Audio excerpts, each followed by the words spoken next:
आपल्याला प्रतिपादन करत आहे की या विश्वामध्ये आदर्शभूत अशी अनेक माणसं आहेत. काही माणसं आहेत, त्या माणसात पण पुष्कळ वर्ग आहेत. म्हणजे आपल्या परमार्थतः जर बोलायचं झालं तर व्यवहारता नाही मी सांगत, पण परमार्थतः सांगायचं झालं तर पामर आहे, विषयी आहे, जिज्ञासू मुमुक्षु आहे आणि मुक्त आहे. एक हे चार भाग सांगितलेले आहेत. जगद्गुरु श्री तुकाराम महाराजांना विचारलं की महाराज, तुमची या संपूर्ण या विश्वामध्ये या समाजात तुम्ही कीर्तन करता, तुम्ही परमार्थ करता. अनेक लोक त्यावेळी आणि आजपर्यंत तुमच्या चरणांचं दर्शन करतात, पाया पडतात. तुम्हाला हा परिणाम कसला आहे? तुम्हाला असा अधिकार प्राप्त का झाला याची जगद्गुरु श्री तुकाराम महाराजांनी पुष्कळ कारण सांगितले. तुम्ही तुमच्या जीवनाचा जर आम्ही धांडोळा घेतला, तुमच्या संपूर्ण जर व्यावहारिक परिस्थितीचा जर विचार आम्ही केला तर तुमची अवस्था किती बिकट आहे.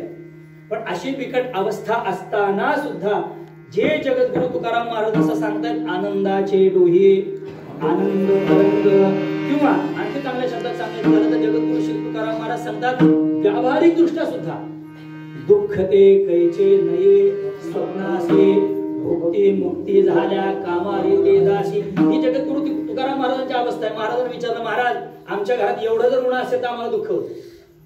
म्हणजे 25 लाखाची गाडी आहे, 25 लाखाची गाडी, पण गाडीत बसताना जर प्रवासाला निघालो जर डोकं दुखायला लागलं तर 25 लाखाच्या गाडीचा आनंद नष्ट होऊन जातो. पोटशूळ जर माणसाला उपटलं, अब्जावधी रुपये मिळाले, पण माणसाला जर पोटशूळ असेल तर तो काय म्हणतो, आणि मी ऐकून सांगते आपल्याला, आता परवा घडली कोण गोष्ट, मला नाव आठवत नाही, पण ते म्हणाले काय म्हणतात, ही एवढी संपत्ती आहे पण उपयोग नाही म्हणतात का? शरीर रोगग्रस्त झालंय, पण शरीर रोगग्रस्त झाल्याचा परिणाम एका दुःखामुळे बाकी असलेली सगळी 99 सुख त्या एका दुःखातून वजा होऊन जातात. ध्यानात घ्या. मग तुकाराम महाराजांनी विचारलं, महाराज तुमच्या जीवनाची तर ही अवस्था आहे, तुम्ही भजन करता इतकंच चांगली दिसतं, बाकी सगळं तुमचं बी नसलेलं आहे का? असं असताना तुम्ही असं का म्हणता? इतकंच नव्हे, तुमचा आदर्श घेऊन काही लोक परमार्थाला लागलेले दिसत आहेत. तुमच्या कीर्तीचा, तुमच्या बोधाचा, तुमच्या ज्ञानाचा, तुमच्या उपदेशाचा हा सगळा परिणाम आम्ही पाहतोय. जगद्गुरु तुकाराम महाराज म्हणतात, हा माझ्या कीर्तीचा प्रकाश आहे, हा माझ्या ज्ञानाचा प्रकाश आहे, हा माझ्या बोधाचा प्रकाश आहे, हा माझ्या उपदेशाचा प्रकाश आहे. जगद्गुरु तुकाराम महाराजांनी विचारलं, तुम्ही महाराज साधना काय केली? संत जीवनाचा धांडोळा जर घ्यायचं तर संत जीवन हे महाराज आदर्श का आहे? संत जीवन हेच आदर्श का? मी आता सुरुवात केली या विषयापासून की या विश्वामध्ये एक पद आहे, माणसं किती येतो कचऱ्यासारखे आहेत. तुम्ही पुण्यात राहता, आम्ही मुंबईच्या जवळ राहतो, कधी प्रसंग आला तर ते शहर खपतच नाही. गाडी जर एकदा शहरात टाकली तर कचऱ्यासारखी माणसं, म्हणजे आपल्या आळंदी पंढरीची गर्दी यात्रेला तरी कमी पडेल इतकी माणसं रोज आहेत तिथं. त्याचं एक पद आहे, मानव देखनमय चला तो मानव का बडा सुकाल. तेवढं माणसांचं दर्शन घेतो तर माणसाला सुकाळ आहे, पण म्हणतात ते असं पुढं पदलेलं आहे की जिसको देखे हृदय ठरे तिसका भया अकाल. अरे ज्याच्या दर्शनाने त्याचं दर्शन घेतल्यानंतर हृदय माझं कसं व्हावं, ज्याला एक शब्द आहे रोमांचित माणसाने व्हावं. ज्याला पाहिल्यानंतर त्याने त्याच्या दर्शनाने हृदयाचा, त्याच्या उपदेशाने ठाव घ्यावा असा जर कोणी शोधायचा झाला तर तिसका भया अकाल. अशी माणसं मात्र दुर्लभ आहेत. काय महाराजांचं प्रमाणच आहे की संत हे किती महाराजांची प्रमाण, संत हे दुर्लभ आहे. एक सांगू तुम्हाला, फार गोड विषय आहे. ते म्हणतात की ते साधो दुर्लभ हा गंगावत गजगंडवत, फार गोड आहे. हे पापम शमयन्ति संगती भृतां ये दान शृंगारिणो येषां चित्तम अतीव निर्मलतरम येषां भग्नं व्रतम ते सर्वान् सुखयन्ति प्रतिदिनं ते साधो दुर्लभः गंगावत गजगंडवत गगनवत गांगेयवत गेयवत. या साधू पुरुषांचं वर्णन केलंय. कसे असतात? हे गंगावत आहे, हे गगनवत निर्मळ आहे, हे गांगेयवत म्हणजे भीष्मांप्रमाणे एकदा प्रतिज्ञा केली का बस रे बस. गंगावत गजगंडवत त्याची उपाधी त्याने दिली आहे. म्हणजे हा श्लोक असा आहे की त्या श्लोकावर माणसाने प्रवचन करावं. गजगंडवत म्हणजे हत्तीच्या मस्तकातून वाहणारा जो मद आहे त्याला दान अशी संज्ञा आहे. आणि नेहमी दान करणं हा ज्यांचा शृंगार आहे असे संत आहेत. ते कसे म्हणतात? ते साधो दुर्लभ, जे सर्वसामान्यांना जनसामान्यांना नित्य सुखाचं दान करतात. प्रमाण सांगा, प्रमाण. सुख एक घ्यायचे ठाई,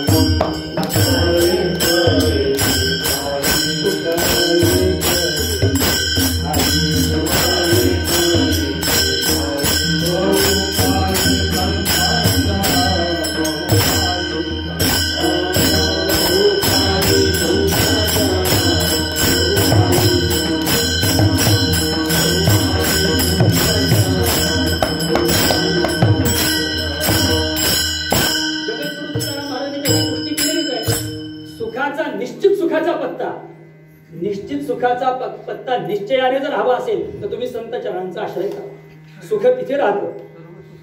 हा सर्व सुखे आधी येथेची मुळली संतांची देखील चरण, त्या संतांच्या चरणांमुजाचा म्हणजे चरणकमलांची मात्र आम्हाला भेट झाली नव्हे, मात्र दर्शन झालं. त्या मात्र दर्शनाने सर्व सुखे आधी येथेची मुळली. हा संतांचा अधिकार आहे. पण असे संत किती आहेत म्हणतात? दुर्लभ आहे.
सगळ्यात दुर्लभ आहे साधू. कारण ते म्हणतात चंदनम न वने वने शैले शैलेन मांडिक्यम मौक्तिकं न गजे गजे. त्याप्रमाणे संत हे संत नो हे ती जगा माणसा त्या सारखे पाषाण म्हणून लिंगा. संत नो हे जगा माणसा त्या सारखे. हा संतांचा अधिकार आहे. ते दिसायला माणसासारखे असतात पण माणसं भिन्न असतात. तुका म्हणे तैसे संत आणि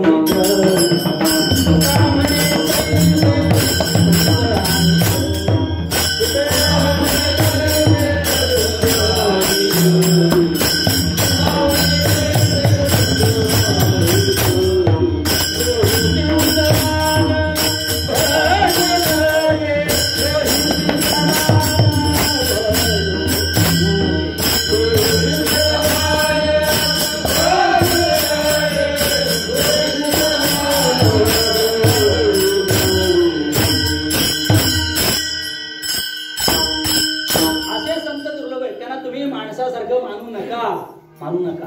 म्हणजे संत दुर्लभ आहे, माणसं पुष्कळ आहे. भक्त माणसांहून भक्त श्रेष्ठ आहे. मला हा क्रम सांगायचा होता. सामान्य माणूस आणि देवाचा भक्त यात फरक आहे. त्याच्यानंतर सामान्य माणसं आणि भक्त यामध्ये अंतर आहे. आणि भक्त आणि निका वैष्णव नुसता वैष्णव यामध्ये अंतर आहे. सामान्य भक्त आणि वैष्णव याच्यात अंतर आहे. का अंतर आहे? त्याचं कारण भगवंतांनी सांगितलंय. श्रुती स्मृती ममैव आज्ञा तद्वत् उल्लंघ्य इहा वर्तते आज्ञाच्छेदी मम द्वेषी भक्तः अपि न वैष्णवः. तो कदाचित भक्त दिसत असेल, तो कदाचित कपाळाला गंध लावत असेल, कदाचित माळकरी असेल, कदाचित आळंदी पंढरीची वारी करताना दिसत असेल, पण माझ्या आज्ञेचं उल्लंघन करून जर तो राहत असेल तर जग त्याला भक्त म्हणेल, पण तो खरा वैष्णव नव्हे. हा त्यातला फरक आहे. म्हणजे सामान्य माणसापेक्षा भक्त श्रेष्ठ आहे, भक्तापेक्षा वैष्णव श्रेष्ठ आहे. खरं भक्त हा याचा अर्थ आपण भक्त ऐसे जाणाचे देह उदास असा इथे तो भक्त अर्थ घ्यायचा नाही.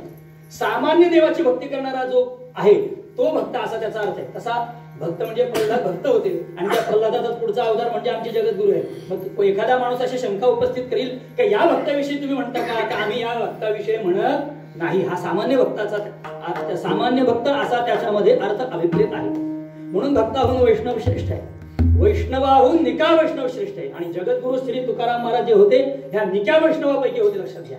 आणि त्या जगद्गुरु श्री तुकाराम महाराजांना विचारला, महाराज तुमचा हा इतका आता त्या शब्दात सांगू का? लोक शब्द आजकाल त्या महाराजांचं म्हणतात बोलबाला आहे. काय लोक म्हणतात आजकाल या महाराजांचा फार बोलबाला आहे म्हणतात. पण बोलबाला का झाला? जगद्गुरु श्री तुकाराम महाराज म्हणतात, मला माझ्या गुरूंनी जी नाममंत्र दीक्षा दिली त्या नाममंत्र दीक्षेचा मी माझ्या जीवनामध्ये आचार केला. व्रताने त्याचा अंगीकार करून व्रतबुद्धीने त्याची निश्चयाने. आता तुकाराम महाराजांच्या चरित्राच्या अभंग जे काही आहे त्यात महाराजांनी केलेली साधना किती मोठी आहे हे आपण वाचा, मग तेव्हा आपल्याला कळेल. महाराजांना अवस्था काय प्राप्त झाली, महाराजांनी कुणाच्या कीर्तनामध्ये ध्रुपद धरलं, मग पाठांतर काय केलं, हे सगळं जगद्गुरु तुकाराम महाराजांनी लिहिलंय. जगद्गुरु तुकाराम महाराजांनी असं सांगितलं, जसं ज्ञानेश्वर महाराजांनी लिहिलंय, कृष्ण नामी संकल्प धरून राहे. त्याच्या अगोदरचं प्रमाण काय, निजवृत्ती काढी सर्व माया नाही, त्याच्यावरच सर्व सुख अभंगच म्हणू ना. सर्व सनकोडी सर्व शास्त्रे निवडी रिकामा अर्धघडी राहू नको, जटिका व्यवहार सर्व हा संसार वाया धार हरिविण नाम मंत्र जप कुठे जाईल पाप, कृष्ण नामी संकल्प धरून राहे. आळंदीवरनं आमच्याकडे कीर्तन करायला होते, मी नाव नाही सांगणार, मी लहान होतो, म्हणजे 10-12 वर्षापूर्वीची गोष्ट आहे.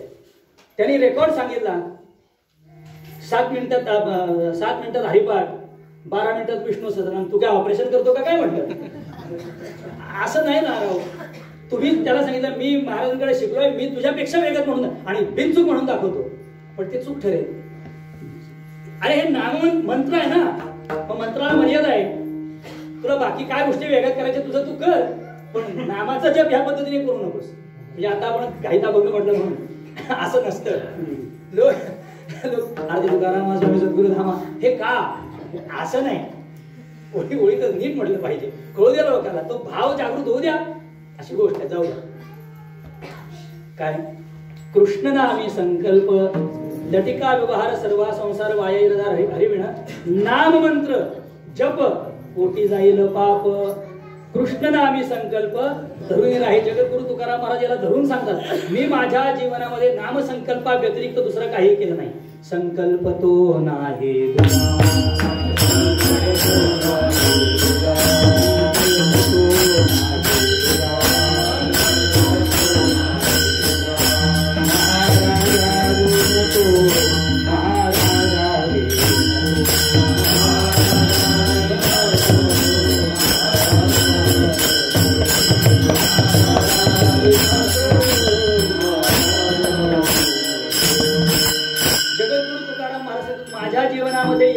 शिवाय वेगळा संकल्प नाही.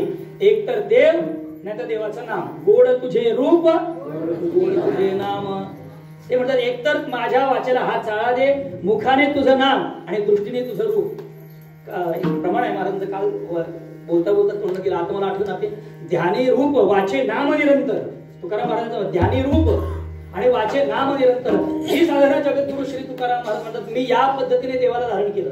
काही मंडळी नाम घेत नाहीत असं नाही, नाम माणसं घेतात पण चित्तात संसार राहतो. गुरुजींचं वाक्य आहे की कंठात नाम आहे पण चित्तात संसार आहे, किंवा संसारात चित्त आहे. मग कंठात नाम आहे आणि जर चित्तात संसार असेल तर त्यालाही फळ प्राप्त होत नाही. जगद्गुरु तुकाराम महाराज काय सांगतात, माझ्या मुखातही नाम आहे, माझ्या कंठातही नाम आहे आणि चित्तातही तेच आहे. अहो प्रपंचाविषयी महाराज तुमचं काय म्हणणं आहे? महाराजांनी उत्तर दिलंय, विटले हे चित्त प्रपंचापासून, विटले हे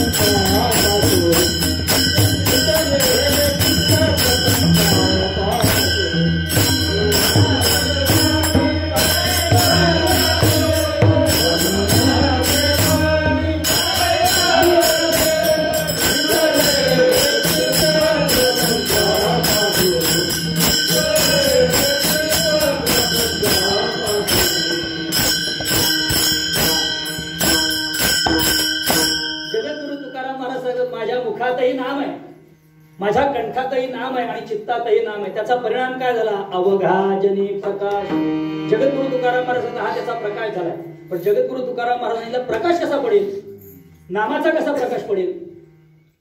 प्रकाश कशाचा पडतो? फक्त दिव्याचा पडतो असं ते आहे. दिव्याचा प्रकाश, त्या प्रकाशाचे प्रकार आहे. आता हे चंद्र सूर्य ही जी आहे याला त्यांनी संज्ञा दिली, हे जड प्रकाश आहे. चिदाभासाचा जो प्रकाश आहे तो विकारी प्रकाश आहे. आणि या विश्व अंतःकरणामध्ये त्या विकारी प्रकाशाचं वर्णन करताना आचार्यांनी फार सुंदर केलं. दक्षिणामूर्ती स्तोत्रामध्ये भगवान शंकराचार्यांनी हा जो विकारी प्रकाश आहे, विकारी प्रकाशाचं वर्णन करताना फार सुंदर वर्णन केले. नाना छिद्र घटोदर स्थितमः दीप प्रभा भास्वरम ज्ञानञ्जस्य तु चक्षुरादिकरणद्वारा बहिस्पन्दते जानामीति तमेव भान्तमनुभाति तत्समस्तं जगत् तस्मै श्रीगुरुमूर्तये नमः श्रीदक्षिणामूर्तये। ह्या अंतःकरणरूपी आपल्या देहरूपी घटामध्ये असा जो भास्वर दिवा, प्रज्वलित असा दिवा ठेवल्यानंतर त्याच्यातून येणारा जो प्रकाश आहे, ज्याला चिदाभास असं म्हणतात, त्याचा जो प्रकाश इंद्रिय, आपली जी एकंदर इंद्रिय यातून ती वृत्ती बाहेर पडते. कशी बाहेर पडते? ज्याप्रमाणे त्यांनी असं सुंदर उदाहरण दिले, एखादा ढेरकोट्या घट घ्यावा, घट म्हणजे मडकं, आणि त्या मडक्याला अनंत छिद्र असावीत, अनेक छिद्र असावीत, आणि अनेक छिद्र असलेले जे मडके त्या दिव्यावर उपडं घालावं, आणि ते मडकं त्याच्यावर उपडं घातल्यानंतर त्या दिव्याचा प्रकाश त्या मडक्याच्या प्रत्येक छिद्रातनं बाहेर येतो का येत नाही? तो बाहेर येतो. हे जसं घडावं त्याप्रमाणे हा चिदाभासाचा जो प्रकाश आहे, जो विकारी प्रकाश आहे, तो या पद्धतीने बाहेर पडतो, पण तो विकारी आहे. आणि अविकारी प्रकाश फक्त आत्म्याचा आहे. जो स्वयंप्रकाश आत्मा ज्याला म्हणतात, तो ते तमेव भाती, महाराज म्हणतात तमेव भांतम अनुभाती सर्वम. हा जो मूळ अविकारी जो प्रकाश आहे तो स्वयंप्रकाश आहे. त्याचं वर्णन करताना आता मला अभंगावरच यायचं आहे, पण आलाय विषय तर सांगून आपल्याला जातो की या स्वयंप्रकाशाचं वर्णन करताना ज्ञानेश्वर महाराजांनी असं वर्णन केलंय की तुम्हा आम्हाला दिसणाऱ्या या सगळ्या ज्योती आहेत, म्हणजे चिदाभास असेल हा सुद्धा विकारी प्रकाश आहे, हे बाकी तर जड प्रकाश आहेत, सगळी प्रमाण आहेत, पण या सगळ्या प्रमाणांना प्रकाशित करणारा किंवा या सगळ्या जड आणि विकारी प्रकाशांना प्रकाशित करणारा कोणीतरी एक स्वयंप्रकाश आहे. तो स्वयंप्रकाश कोण आहे? तो म्हणतात आमचाच विठ्ठल आहे. मला चाल आठवत नाही, प्रमाण आठवते, तुम्हाला आठवली तर म्हणा. ज्ञानदेव म्हणे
सत्यज्ञानानंत गगनाचे प्रावरण असा जो देव आहे, जो या संपूर्ण विश्वाला, मायेलाही आणि मायाकारी असलेल्या विश्वाला हे जो अधिष्ठान आहे, असा जो देव, तो हा देव आहे म्हणतात.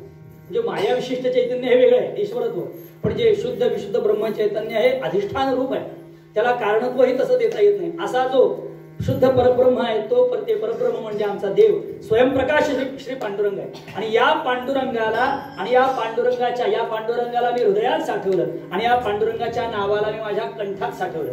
असं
आपल्याला काय सांगावं तुम्ही, असं आहे गोड आहे.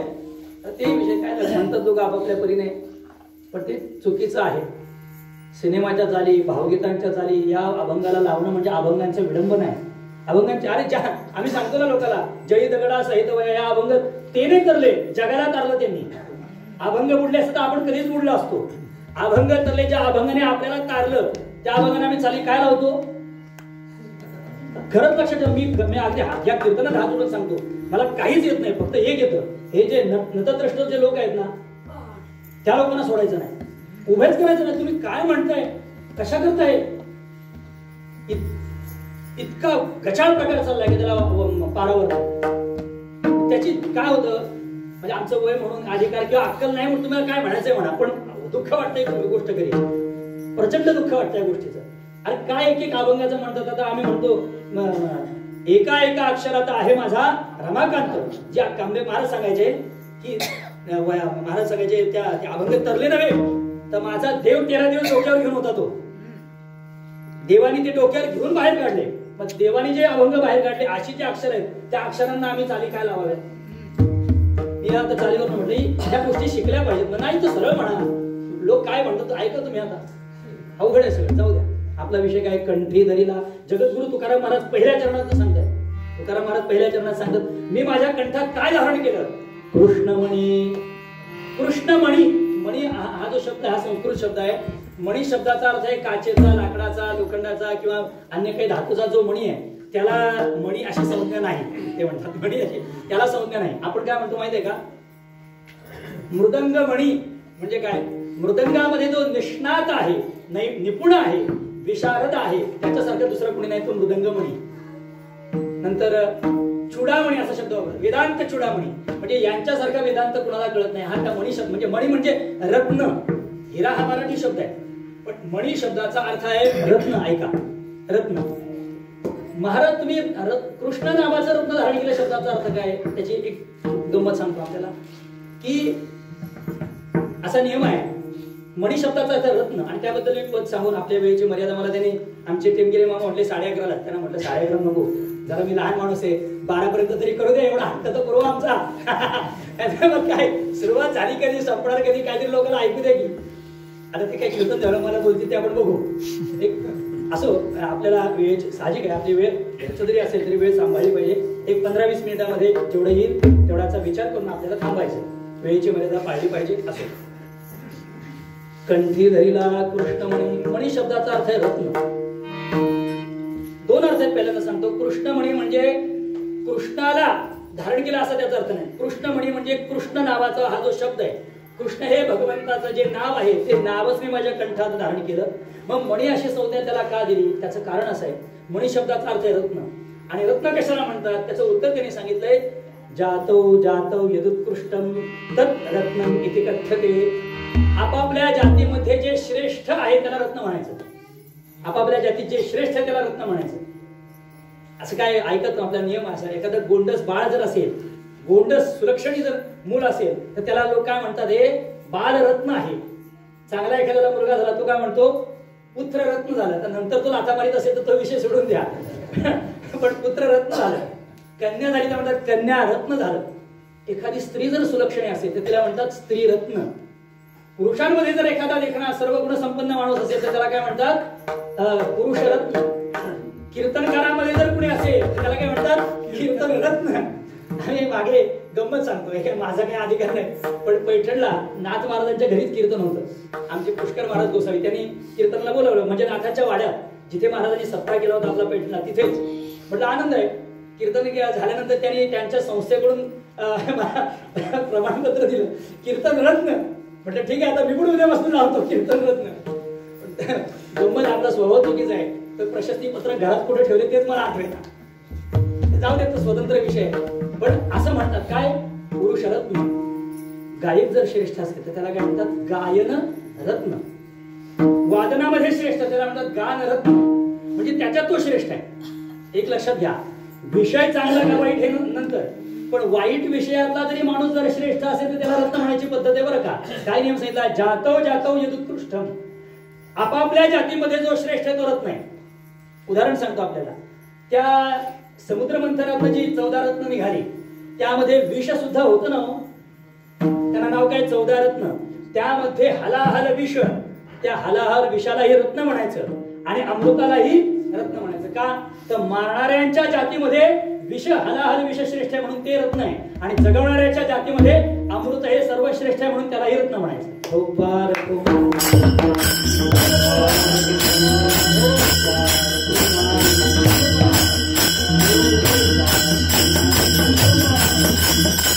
ज्याप्रमाणे या जातीतलं आपापलं जे श्रेष्ठ त्याला रत्न म्हणायचं. तर जगद्गुरु तुकाराम महाराज सांगतात, सांगू का तुम्हाला, शब्दाच्या जितक्या जाती आहेत ना, नामाच्या जितक्या जाती असतील ना, त्या शब्दाच्या सगळ्या जातींमध्ये कृष्ण हा जो शब्द आहे हा सर्वश्रेष्ठ आहे म्हणून कंठी दिलेला कृष्णमणी हे कृष्ण रत्न आहे.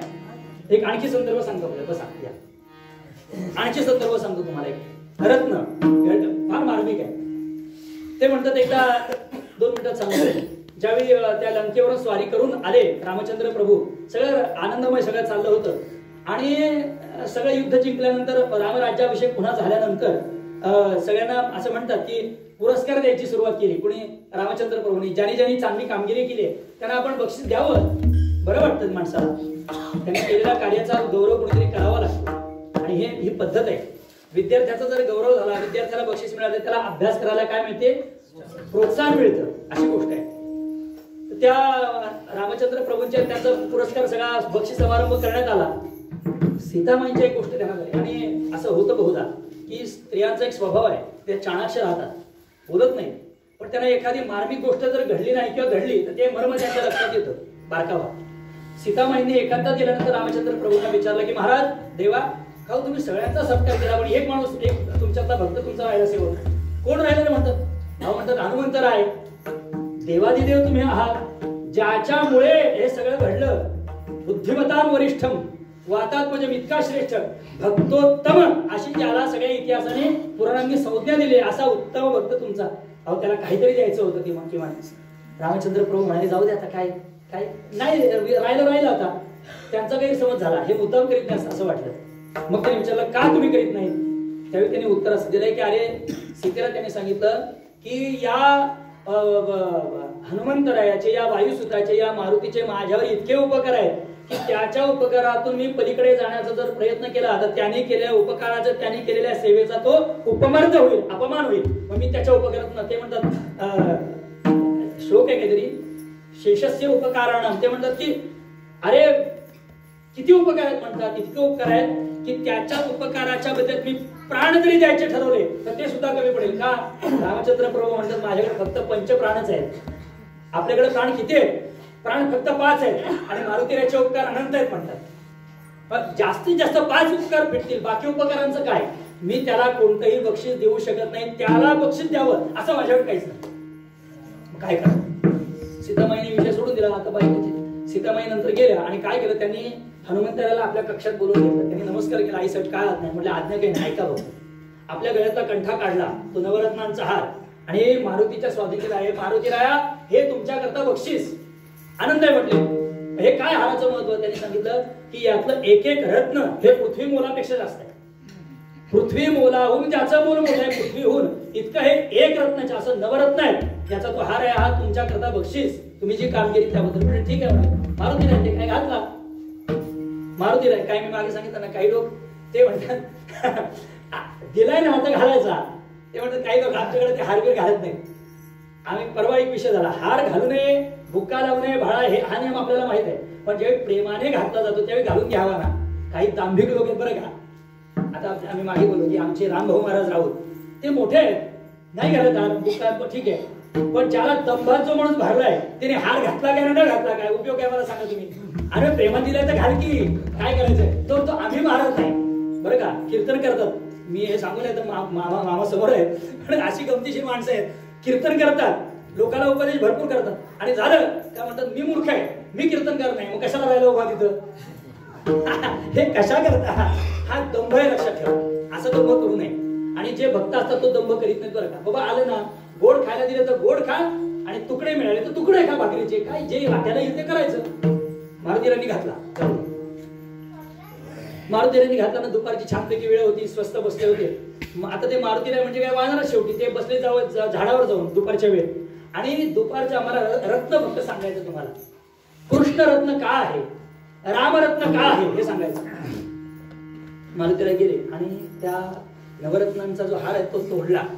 एक एक मणी काढावा, तो दाताने फोडावा आणि दाताने फोडून त्याच्याकडे बघावं आणि तोंड वेडवा आकडा करून तो मणी टाकून द्यावा. आणि हा सगळा उद्योग योगायोगाने आई साहेबांनी म्हणजे सीताबाईंनी पाहिला. सीताबाईंना राग आला, अरे मी तुला इतका मोठा हार दिला, तू तोडतोयस, कळत नाही का तुला, मी सांगितलं होतं एवढा मोठा हार आहे, तुला घ्यायचा नव्हता तर घेऊ नको, हे काय करतोस. मग त्यांनी विचारलं सीताबाईंनी की बाबा हे का करतोस तू. त्यावेळी त्या मारुतीराणी उत्तर असं दिलं की याच्यात मी राम आहे का पाहतोय. तुम्ही काय सांगितलं हे पृथ्वी मोलाचं रत्न आहे, पण माझ्या दृष्टीने रत्न तेच आहे, त्याचं नाव आहे रामरत्न. ते म्हणतात रामरत्न अहंजाने कौसल्या गर्भ संभवम, या कौसल्य मातेच्या गर्भातून ज्याचा अयोनी संभव घडलेला आहे असं जे रामरत्न आहे ते रामरत्न मला कळतं, मला बाकी रत्न कळत नाही, असं ते रत्न आहे. एक पद आहे ना, रामरत्न धन पायो. ते म्हणत किती मोठं रत्न आहे ते, किती मोठं रत्न आहे. ते म्हणत अरे चोर न लुटे, आणखी काय चोर न लुटे खर्च न फुटे, जे चोर लुटू शकत नाही, खर्च केल्याने जे त्याची घट होत नाही. आणि पुढे काय, दिन दिन बढ़त सवाय पायोजी मैंने रामरत्न धन पाय. अरे जे वाटल्याने आणखी वाढतं असं हे रामरत्न आहे. जगद्गुरु श्री तुकाराम महाराज हे जे कृष्णरत्न आहे ना ते असं आहे. आणि ते कृष्णरत्न मी माझ्या कंठात धारण केल्याचा परिणाम काय घडला, अवघाजनी प्रकाश. कृष्ण मण्याचा प्रकाश आहे. त्या मणी शब्दाचा दुसरा प्रकाश शब्दाचा अर्थ मी आपल्याला सांगून पुढे जातो. कृष्णमणी म्हणजे कृष्णाचं जे नाव आहे ते मी माझ्या कंठात धारण केलेलं आहे. कृष्णाचा जो बोध आहे तो मी माझ्या चित्तात धारण केलेला आहे.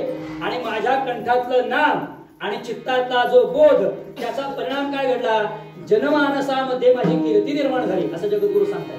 गुरुवर्य साखरे महाराजांनी सुद्धा एक आपल्या इथे कुठे कीर्तनात सांगितलं होतं की अवघाजनी प्रकाश शब्दाचे वेगळे अर्थ आहेत, पण अवघाजनी प्रकाश शब्दाचा आणखी एक अर्थ असा आहे की साधू महात्म्यांची जनमानसामध्ये जी सत्कीर्ती निर्माण होते ती सत्कीर्ती म्हणजे सुद्धा त्यांच्या ज्ञानाचा हा प्रकाश आहे, त्यांच्या कर्तृत्वाचा हा प्रकाश आहे. हा एक अर्थ. दुसरा अर्थ असा आहे की भगवंताच्या परमबोधाला प्राप्त झाल्याचा परिणाम, सद्गुरूंच्या परमबोधाला प्राप्त झाल्याचा परिणाम अंतःकरणामध्ये ज्ञानाचा जो प्रकाश निर्माण होतो तो प्रकाश एका ठिकाणी राहत नाही ना, प्रकाश साठवता येत नाही अशा पद्धतीने, त्याला कुंठित करता येत नाही. त्यांनी एक प्रमाण सांगितलंय की आपण काय म्हणतो चित्तात साठलेलं बाहेर याच्याविषयी प्रमाण सांगतात ना महाराज. हा हे दुसरे व्यापक कामाचं हा एक ए झाला. आणि दुसरा एक त्यांनी प्रमाण सांगतात अंतरीचे काय, अंतरीचे धावे स्वभावे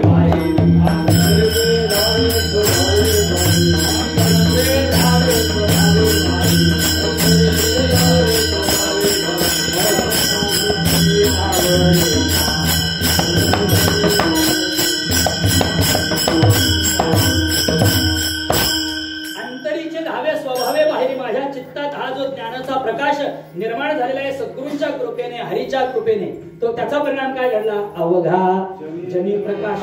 त्या ज्ञानाचा, त्या बोधाचा आणि त्या नामाचा प्रकाश संपूर्ण जनी शब्दाचा अर्थ संपूर्ण जगतामध्ये पसरलेला आहे. महाराज हे सगळं घडलं. आता कर्तृत्व काय, जगद्गुरु तुकाराम महाराज म्हणतात आता काय नाही, फक्त आता आनंदाची देवाण आणि घेवाण करायची अभंगाचं दुसरं चरण.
प्रकाशाचा परिणाम, कंठी धरिला कृष्णमणी याचा परिणाम, हे धारण केल्यानंतर जनामध्ये असा प्रकाश एक जाता जाता सांगतो की ज्ञानाला सुद्धा प्रकाशच म्हटलंय.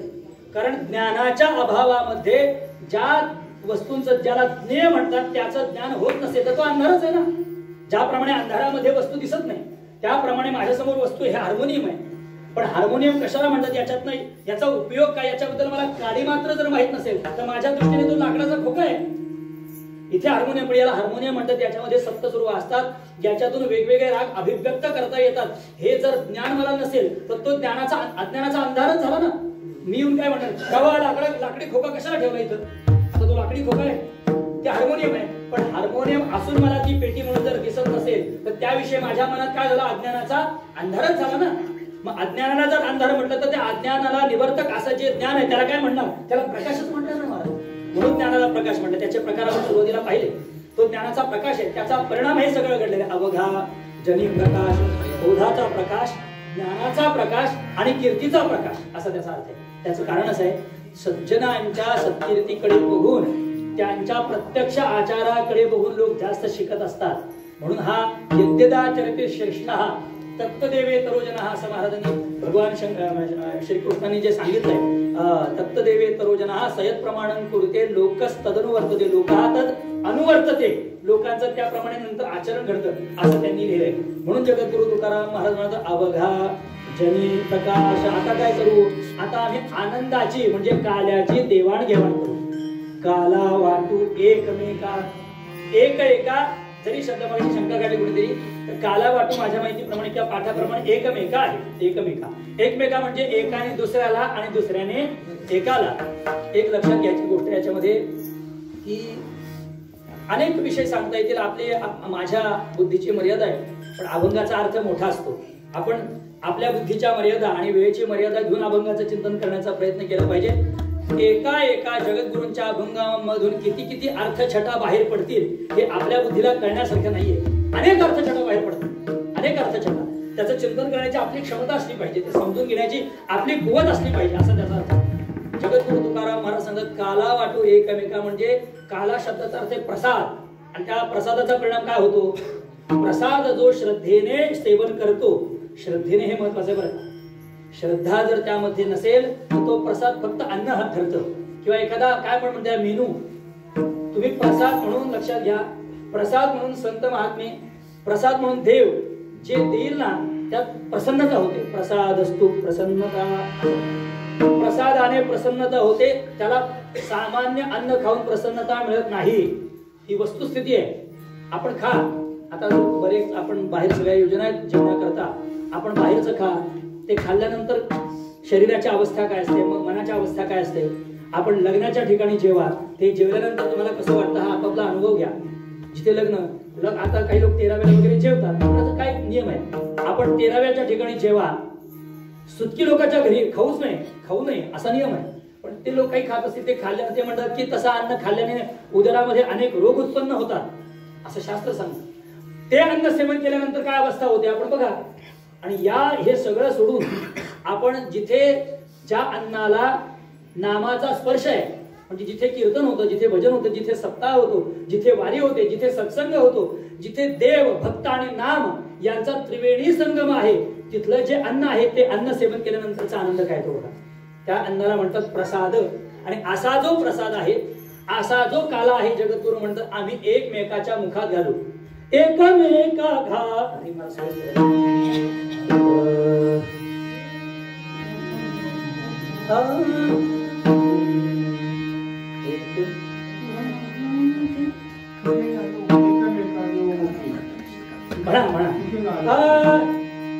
एकमेका देऊ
सांगतात एकमेका देऊ मुखे सुखे घालू उंबरी, एकमेकाला मुखात हा प्रसाद आमचा आम्ही सेवन करणार नाही, ही रीती सांगितली बरं. काय आता आपली वेळेची मर्यादा असल्यामुळे विस्ताराने मी सांगण्याचा धंदात पडणार नाही, पण जगद्गुरु तुकाराम महाराजांनी आपली प्रसाद सेवन करण्याची रीत सांगितली आहे. एकमेका देऊमुखी, आम्ही त्यांना भरवावं आणि त्यांनी आम्हाला भरवावं. याचा परिणाम काय होतो? अन्न तेच, प्रसाद तोच, पण त्याचा जो आनंद आहे तो आनंद मात्र द्विगुणित झाल्यापासून राहत नाही. आपण त्या देवांची आणि आसुरांची गोष्ट ऐकली असेल. ते म्हणतात अशा ज्या काठ्या बांधायच्या आणि जेवून दाखवायचं. त्या आसुरांनी सगळ्या वाटोळच करून टाकलं. आसुर काय करतात? आसुर वाटोळ करतात. आसुर वाटोळ करतात. आणि देवानी काय केलं? त्यांना देवानी काय नाही तर देव असते, सात्विक होते. देव समोरासमोर बसले आणि काय केलं? त्या काठ्या बांधल्या होत्या हाताला. देवाने काय केलं? आपल्या हातात आलेलं अन्न आपण खाण्याचा प्रयत्न केला. आपल्या हातात आलेलं अन्न समोरच्याला भरवलं आणि समोरच्यानी याला भरवलं. सुखाने पंगत झाली महाराज. मग काय झालं? एकमेका देऊमुखी जगत हा एक प्रकार. आणि दुसरी गोष्ट अशी आहे की ज्यावेळी आनंदाचा अतिरेक होतो ना त्यावेळी माणूस व्यवहार विसरतो. यद्यपि आपल्या हाताने आपण खावा असा नियम आहे. उष्ट खाऊ नये हा नियम आहे. आपल्या आश्रमामध्ये आम्ही त्या काही गोष्टी बऱ्याच शिकलो आणि खरोखर आपली परंपरा आहे की आणि हे आपण लक्षात ठेवलं पाहिजे. आपण जेवायला बसल्यानंतर आपला उजवा हात सोडून डावा हात ताटाला लागता कामा नाही. डाव्या हाताने फक्त वरून पाणी प्यायचं, अन्यथा दुसऱ्याला जर वाढायला कोणी नसेल तर ते वाढायचं. डावा हात सुद्धा ताटाला लावायचा नाही. अर्थात हा नियम पाळणाऱ्याला आहे. ज्याला नियम मान्य नाही त्याला आपण कशाला सांगावं, पण हा नियम आहे आणि या नियमाने आपण किमान घरी तरी राहायचा प्रयत्न केला पाहिजे. आताची अशी गंमत आहे, एका ताटात 4-4 माणसं बसतात. ते कारण असं आहे की मागे मी एकदा ऐकलंय पूज्य श्री चैतन्य महाराज देगलूरकरांनी सांगितलं की उष्ट खाणं हा आपल्या परंपरेत पाप सांगितलंय. उष्ट खायचं नाही. कारण यज्ञोपवीत धारण केल्यानंतर आपण समजा परमार्थाला लागतो, पण नियम असा आहे की मुंज झाल्यानंतर यज्ञोपवीत धारण केल्यानंतर त्या मुलाला आपल्या आईचं सुद्धा उष्ट चालत नाही असा नियम आहे. म्हणून त्या मुंजीच्या सोहळ्यामध्ये उष्टावळीचं एक जेवण सांगितलंय. त्यावेळी त्याने आईचं उष्ट वगैरे खायचं. मुंज झाल्यानंतर त्याने आपल्या आईचं सुद्धा उष्ट खायचं नाही. हे इतके नियम आहेत महाराज. म्हणजे कुणी कुणाचं उष्ट खावं न खावं यात कमीपणाचा भाग नसतो, हा नियम आहे. आता आपल्याला मोह असल्यामुळे आपण उष्ट वगैरे खातो हा भाग नंतरच आहे, पण खाऊ नये असं नियम. जाऊ द्या, विषय असं सांगितला. पण मला काय सांगितलं मग एकमेका देऊमुखी हे कसं काय? त्याचं उत्तर असं आहे, प्रेमात शास्त्र बसत नाही. ज्यावेळी भक्तांच्या अंतःकरणामध्ये हरिनाम कीर्तन करताना काला करताना आनंदाचा असा सागर उचंबळून येतो, ज्यावेळी भजनाला असं उधाण येतं आणि त्याच्यातून निर्माण होणारा आनंदाचा जो अतिरेक आहे त्याचा परिणाम हे शास्त्र तिथं राहत नाही. हा त्यावेळी नियमाला अपवाद आहे. एकमेका देऊमुखी, आम्ही एकमेकाच्या तोंडात भरू, काला वाटू एकमेका. आणि पुढे काय सांगितलंय? वैष्णवनिका संभ्रम. असा निका जो वैष्णव आहे ना त्याचा हा अधिकारी आहे. वैष्णवनिका संभ्रम यथामती अभंगाच्या 2 चरणाचा भाव माझ्या बुद्धीप्रमाणे सांगण्याचा प्रयत्न केलाय. 12ला 10 कमी आहे. 12ला 10 कमी आहेत. त्यामुळे तोपर्यंत आपल्याला आपलं कीर्तन ओळखायचं आहे. यथामती अभंगाच्या 2 चरणाचा भावार्थ झालाय असं समजून संप्रदायपूर्वक सगळ्यांनी छान अगदी हाताने प्रेमाने मोठी टाळी वाजवा. हाताने टाळी वाजवा आणि मुखाने नावाची करा. बोललेल्या वेळेमध्ये 2 चरणांचा अर्थ आणि काही चरित्राचा भाग सांगून आपण सेवेला विराम देऊ. एक सगळ्यांनी हाताने अगदी सावध चित्त होऊन वचन करा.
आमचे हे वैष्णव हे भक्त अधिकाराने इतक्या मोठ्या अवस्थेला गेले आहेत, इतक्या उंचीला गेलेले आहेत की त्यांच्या समोर देव सुद्धा कमी आहे. कारण ते आडनावाचे देव आहे. कारण देव जरी झाले तरी जीवस्थिती जीवदशा गेलेली नाही, तोही मरकाय म्हणतात. आणि अशा देवांना जो काला दुर्लभ आहे, अशा देवांना तो काला आम्ही सेवन करतोय. आता जे आपण काला म्हणजे दही लाही हे जे खातोय हे उपलक्षणच आहे शेवटी. पण काही लोकांना तो सुद्धा उपलब्ध होत नाही. आणि एखाद्या माणसाने ऐकावं की हा दही आणि काल्याचा म्हणजे लाहीचा जो प्रसाद आहे तो एखाद्याने श्रद्धेने जर सेवन केला ना तर त्याला सुद्धा काही लाभ आहे, त्याच्यात सुद्धा अर्थ आहे. आणि खाताना कोण म्हणेल अहो ही दही लाही माझ्या घरी पण आहे, मग घरीच का? एखाद्या म्हणेल माझ्या घरी पण घरीच का, इथं नको येऊ. कारण मनात जर श्रद्धा नाही तर तो परिणाम करणार नाही. कारण प्रश्न आहे श्रद्धेचा. हा श्रद्धेचा सांगू का आपल्याला, परमार्थ हा जो प्रांत आहे ना श्रद्धेचा प्रांत आहे. सगळे बुद्धिमत्ता, सगळे तर्क, सगळे वितर्क, सगळे प्रयोग जिथे संपतात ना तिथून श्रद्धेचा परमार्थाचा प्रांत सुरू होतो. ही परमार्थाची विशेषता. म्हणजे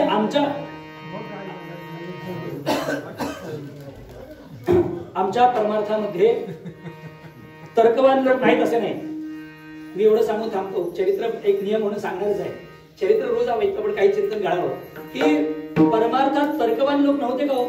आपण आजपर्यंत विचार करा. ब्रह्मलीन मामासाहेब दांडेकर, ब्रह्मलीन जोग महाराज, मारुती महाराज गुरव, अगदी आजपर्यंत किती तर्कवान माणसं आहेत. उलट मी परवा एका ठिकाणी बोललो, थोडं धाडसाने बोललो की एक लक्षात ठेवा म्हटलं, जगात ते परवा जिथे नाही परवा एक प्रवचन झालं तिथे सांगितलं. तिथेही बोललो. आणि आपल्या इथे रिसला तिथे सांगितलं की आज भारतात किंवा महाराष्ट्रात जितके विद्यमान पंथोपंथ आहेत म्हणजे परमार्थ करणारे जितके पंथ आहेत, या सगळ्या पंथांमध्ये वारकरी हा भजन करताना दिसतो. हा त्याचा साधेपणा झाला. वारकरी साधेपणा दिसतो, हा त्याचा मोठेपणा झाला, साधेपणा झाला. पण एक लक्षात ठेवा की तत्वज्ञानाचा इतका उच्चांक गाठणारा फक्त वारकरी संप्रदाय इतका कोणीच नाही. लक्षात ठेवा, तत्वज्ञानाचा विचार करणारा वारकरी संप्रदाय एवढा मोठा पंथ दुसरा कोणी नाही. कारण किती एका व्याकरण नका सांगू, साहित्य नका सांगू, रसविचार नका सांगू, न्यायशास्त्र नका सांगू, मीमांसा नका सांगू, कोणता विचारशास्त्राचा वारकरी संप्रदाय केला नाही. इतका वारकरी मोठा आहे. तर आम्ही अभिमानाने सांगतो अरे कुणी किती करा हो, कुणी किती करा. जरा आळंदी पंढरी 1-2 दिवस पाठ ऐका. डोक्याची म्हणजे सांगू का तुम्हाला, आपले महाराज सांगतात नुसतं डोक्यावर जाणार नाही, डोक्याच्या केसावर निघून जाईल तुमच्या. इतका अवघड आहे. म्हणजे वारकरी सोपा नव्हे, वारकरी सोपा नव्हे महाराज, अशी गोष्ट आहे. मी सांगितलं कशा करता, वारकरी संप्रदायामध्ये तर्कवान लोक नाहीत असं नाही, वारकरी संप्रदायामध्ये बुद्धिमान लोक नाहीत असं नाही. पण इतकं जरी असेल तरी सुद्धा श्रद्धावान लभते ज्ञान, हे सुद्धा आम्ही विसरत नाही. श्रद्धावानाला ज्ञान आहे. मी सांगितलं कशा करता, प्रसादाचं सेवन करायचं ते श्रद्धेनेच केलं पाहिजे. भंडारावर यायचं तर श्रद्धेनेच आलं पाहिजे. उगा रडत खेळत नाही गेलो तर उद्या महाराज बोलतील म्हणून जाण्यात अर्थ नाही. यामध्ये आपण सगळी मंडळी अग्रेसर आहात. मी तर आज आलोय. लहानपणी मी सांगितलं राहतो तो काही अडचणी असतील, आणखी काही मोठं करायचंय काय असेल ना, पण या श्रद्धेने आपण आलेली मंडळी आहात. जगद्गुरु तुकाराम महाराज सांगतात काला वाटू एकमेका श्रद्धेने वाटू, श्रद्धेने सेवन करू. वैष्णवनिका संभ्रम. आणि माझा मूळ विषय असा होता वाकुल्या ब्रह्मादिका. त्या ब्रह्मदेवादिकांना सुद्धा ज्याचं सेवन करायला मिळत नाही त्याचे अधिकारी आम्ही आहोत.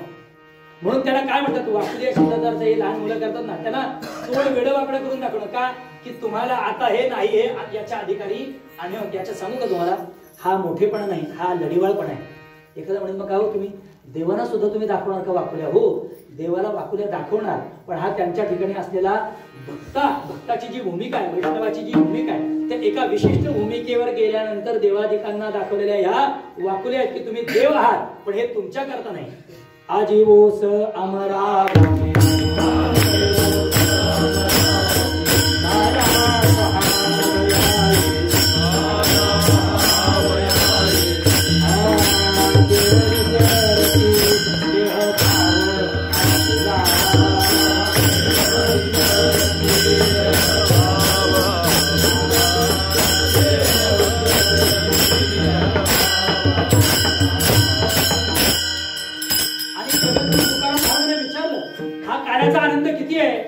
आनंद आहे म्हणतात. तुम्ही एकमेकाला मुखात घालला किती आनंद आहे, त्याचं उत्तर सुद्धा तुकाराम महाराजांनी दिलंय. आनंद न समाये मेरे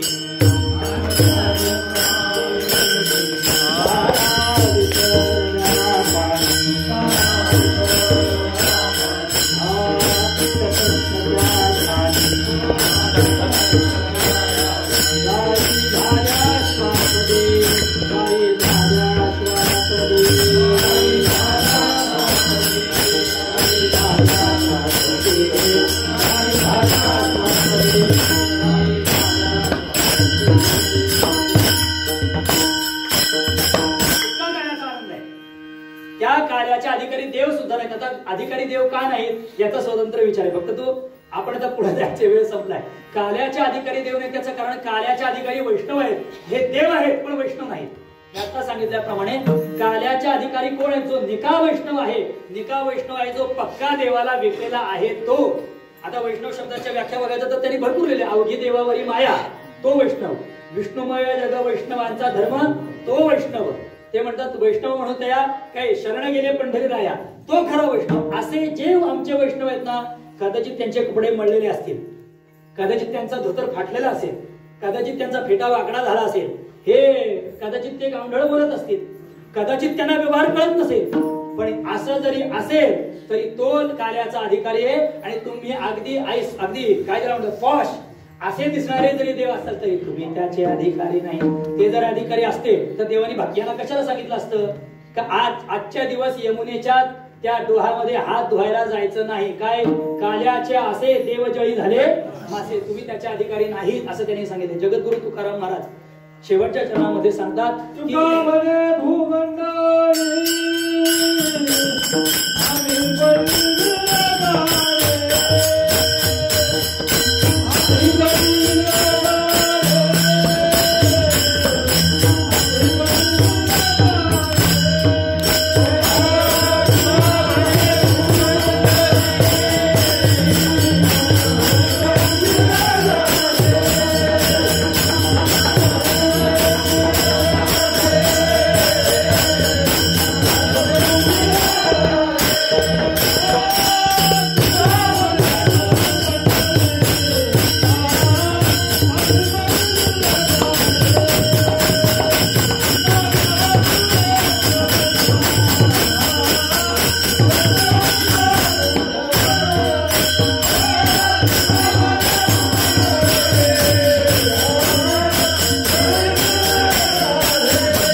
स्वाभिमानाने सांगतायत. तुका म्हणे या भूमंडळी फक्त आता हे या आणि फक्त हे शब्द कसं टाकायचे ते अध्यार होते म्हणायचं सर. या भूमंडळावर फक्त कोण आहेत? आम्ही बळी वीर गाढे. या भूमंडळावर वीर बळी आणि गाढे वीर कोण आहेत? फक्त हरिभक्त आहेत. हरी तैसे हरीचे दास नाही तया भय मोह चिंता आस. हे बळी असण्याचं वीर असण्याचं एक लक्षण आहे. दुसरं लक्षण असं आहे की ज्या जगावर सगळ्या या संपूर्ण येत नाही उरो आले अवतार, त्या अवतारांना सुद्धा संपावं लागलंय, जावं लागलंय, कारण त्याच्यावर काळाची सत्ता होती. लक्षात घ्या. भले उपाधी दृष्टीने का होईना पण सगळ्यांना जावं लागलं. या जगाचा सर्वथैव ग्रास करणारा असा जो काळ, त्या काळाचं सुद्धा आमच्या समोर काहीही चालत नाही. म्हणून आम्ही वीरगाढ्या आहोत. जगा काळ काय आम्ही माथा दिला पाहिजे. एक वाक्यात विस्तारण करता येण्यासारखा चांगला आहे पण तो नाही करेल. त्याचं कारण आहे काळाला जिंकणं म्हणजे काय, मृत्यूला जिंकणं म्हणजे काय. मृत्यूला ओळखणं म्हणजे मृत्यूला जिंकणं आहे. त्या रावणाच्या मुखात वाक्य ते यांनी घातलंय ब्रह्म रावणाच्या याच्यामध्ये ते म्हणतात भगवंत प्राणीनाम नित्यम नान्यत्र मरणार भय. ते म्हणतात या जगतामध्ये मृत्यूशिवाय किती कुणी मोठा असेल तरी ज्याला मृत्यूशिवाय कोणाला कसलं भय नाही. मृत्यूचं सगळ्यात मोठं भय. मृत्यू किती भयसीमा. कुणी किती का मोठा असेल ना, कुणी किती का मोठा असेल ना त्याला मृत्यूचं भय. पण या जगतामध्ये एक असा वर्ग आहे की ज्याला मृत्यूचं भय. त्याचं नाव आहे हरिदास, त्याचं नाव आहे हरिभक्त, त्याचं नाव आहे वैष्णव. आणि असे वैष्णव हे मृत्यूला सुद्धा घाबरत नाही. जगा काळ खाय आम्ही माथा दिला पाय. हा इत्थम का हो, त्याचं कारण आहे ते म्हणतात जगात 9 काहीतरी प्रकारचे भय सांगितले. भोगे रोग भयम, सुखे क्षय भयम, विद्येश्वराग्नी भयम, विद्यावाद भयम, तपेंद्रिय भयम, रूपात भयम नियुषिताम, हर्षे शोक भयम, रणे रिपु भयम, काये कृतांतात भयम. सगळीकडे भय. म्हणून सगळे हे कसं म्हणतात निरर्थक आहे.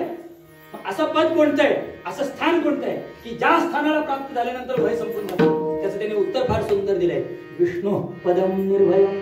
एकदा का त्या हरिचरणांचा तुम्ही आश्रय केला की तुम्ही निर्भय अवस्थेला प्राप्त होता.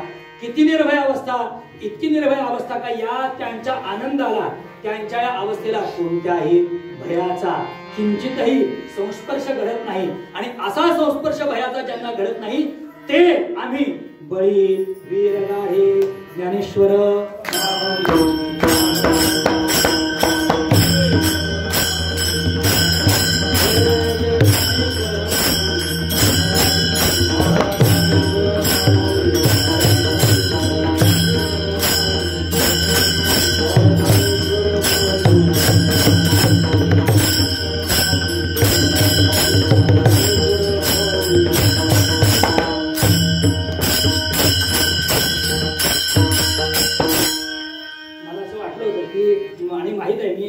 महाराजांच्या ब्रह्मलीन अण्णांच्या महाराजांच्या कीर्तनात फार लहानपणी कंटाळत उभा राहायचो, कारण कीर्तन फार सवय झाडायचं. मला आठवतंय, मला असं वाटलं की कदाचित आमचे ते म्हणतील की महाराज 5-5 तास मी हे जिवंत माणसाचं उभी आहे.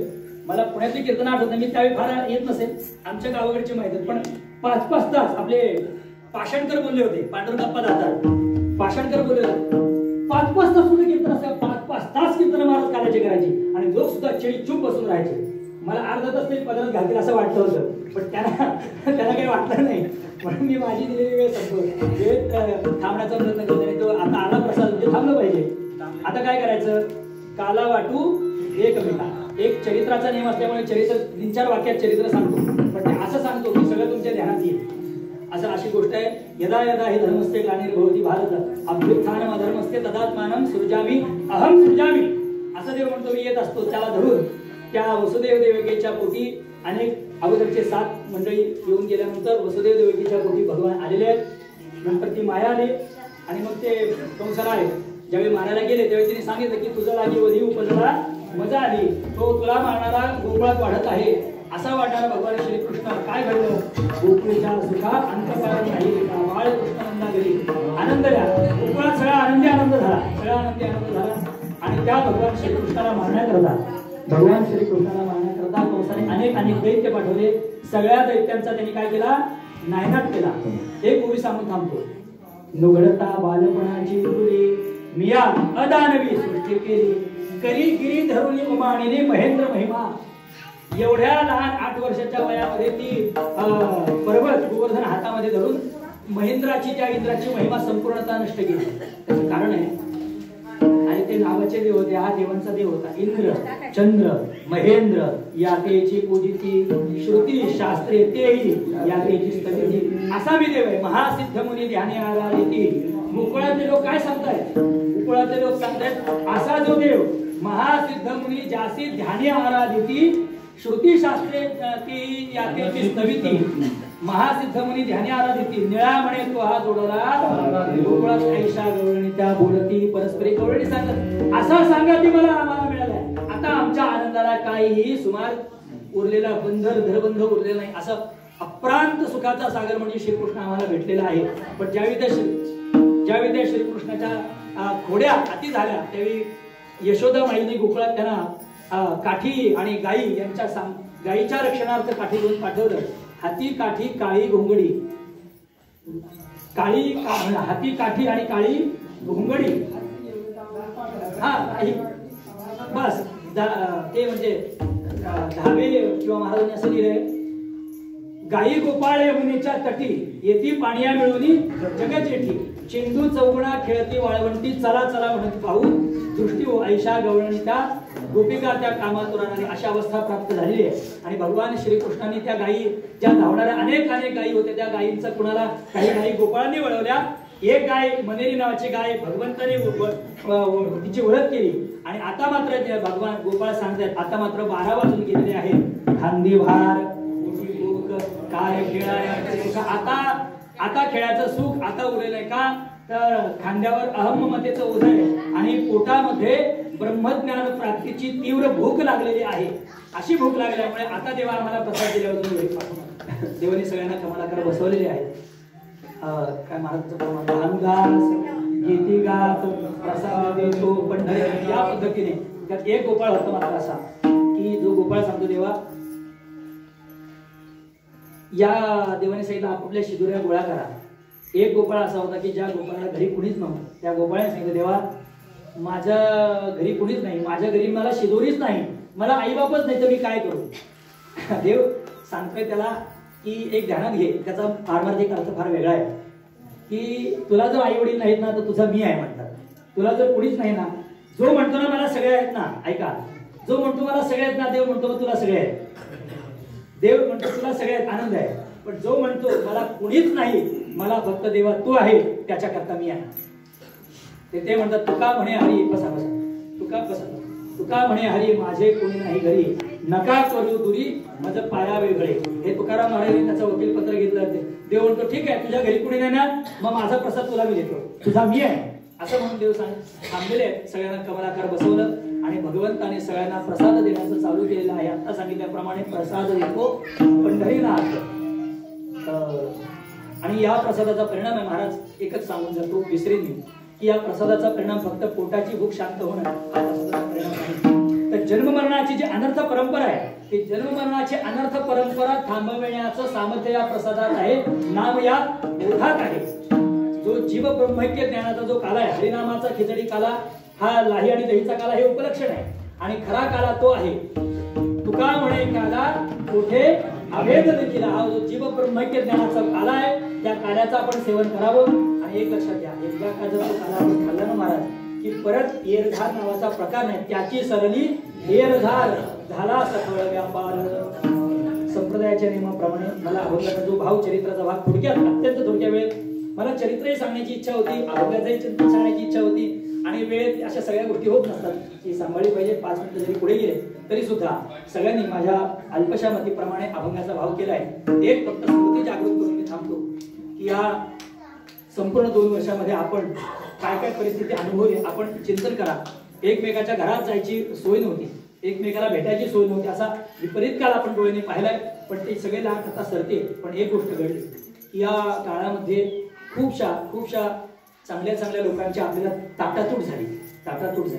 परमार्थामध्ये. आणि एक सांगू तुम्हाला, की मी फार बोलले गेलो तुम्हाला आशीर्वाद, मी स्वतःला आवडून बोलते तुमच्याशी, की देवमान्य मंडळी, देवप्रिय मंडळी आपल्यातनं निघून गेली, लक्षात घ्या.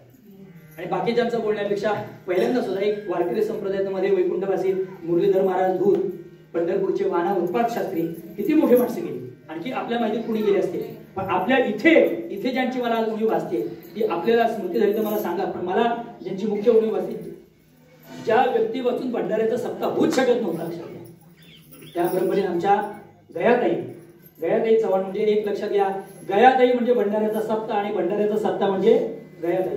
जिच्याकडे म्हणजे मी आमच्या आई किंवा आजीकडे ज्यांच्याकडे मागत नव्हतो, पण जे मागायचं तिच्याकडून भांडून मागावं. आणि दुसरी गोष्टाची, तिला जर राग जास्त आला तर ती सुद्धा त्या खोलीतनं बाहेर काढत असतात. चला इथून चालते वा. कोण असा बोलण्याचा अधिकार फक्त ताईचा होता का नव्हता. अशा गयाताई सुद्धा त्या मागच्या जवळ आता एक मे महिन्यामध्ये मला वाटतं आपल्या आजीची पुण्यतिथी झाल्यानंतर एक 5-6 दिवसांनी म्हणजे 1 वर्ष जेमतेम पूर्ण होईल. आज आपल्या या कार्यक्रमामध्ये आपल्या ध्यानात आलं का नाही मला माहिती, पण गयाताई या कार्यक्रमामध्ये नाही. ही आपल्यासाठी फार खेळाची गोष्ट आहे. अनेक त्यांच्या स्मृती ताईच्या. आणि महत्वाची गोष्ट म्हणजे आपण देवाशी भांडावं, की तू त्याला न्यायचं होतं तर थोडा अवकाशाने न्यायचं होतं. आणि हे भांडलं पाहिजे, देवाला कधीतरी रागवलंही पाहिजे. आपण नुसती कार्यामध्ये त्यांची स्तुती केली अशी नाही. भक्ताची गोष्ट अशी की भक्ताने प्रसंगी देवावर रागवलं पाहिजे. तर तू ही तुला न्यायचं तर बाकी रास रस्ती छाप पडले त्यांना घेऊन जा की, आमच्या भक्तांना कशाला घेऊन जातो बाबा. पण तो सुद्धा निष्ठुर असल्यामुळं त्याच्या पण अंगात बऱ्याच खोडे आहेत, त्या देवाच्या अंगात बऱ्याच खोडे, त्यामुळे अशी गोष्ट करीत असतो. पण आज तरी देवाने आपल्याला प्रसाद दिला. एकच देवाला प्रार्थना करू, आजपर्यंत झालं तितकं ठीक आहे, पण या नंतर मात्र तू आमच्याकडनं कोणाला घेऊन जाऊ नकोस. अकल्प आयुष्य व्हावे तयाकुळा, एकच मागू, अकल्प आयुष्य व्हावे तयाकुळा माझ्या सगळा. हे जे हरिदास बसलेले सगळे मोठे माणसं बसतील त्यांना दीर्घायुष्य दे देवा, की जेणेकरून त्यांच्या कृपेचा लाभ आम्हाला होईल, एवढी तुझ्या चरणावर प्रार्थना.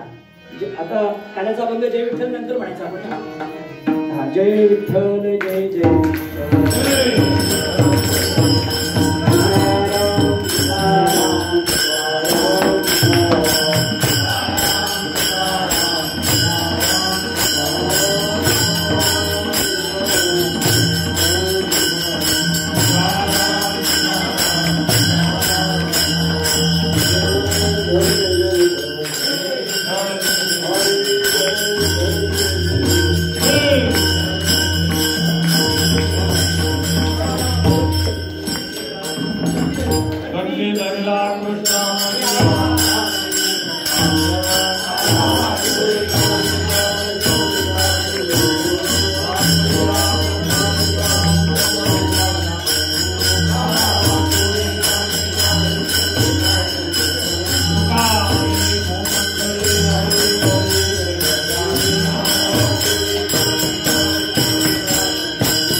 Thank you.